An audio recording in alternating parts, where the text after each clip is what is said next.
Video, I'll show you how to play GTA 5 step by step in 2026. If you're completely new, don't worry. I'll keep it simple so you can jump straight into the game. Yeah, so let's get started.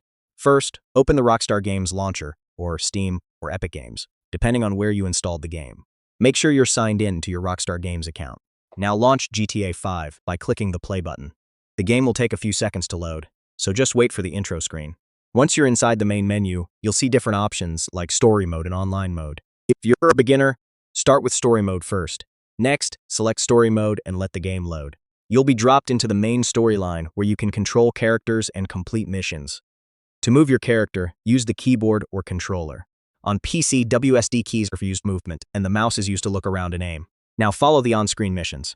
These will guide you step by step on what to do next, like driving, shooting, or interacting with NPCs. As you progress, you'll earn money, unlock new missions, and explore the full map of Los Santos. If you want multiplayer later, you can switch to GTA Online from the main menu and play with other players around the world. And that's it. Now you know how to start playing GTA 5 step by step. Just take your time and enjoy the game. If this video helped you, make sure to hit like and subscribe for more easy gaming guides like this. I'll see you in the next one. All right.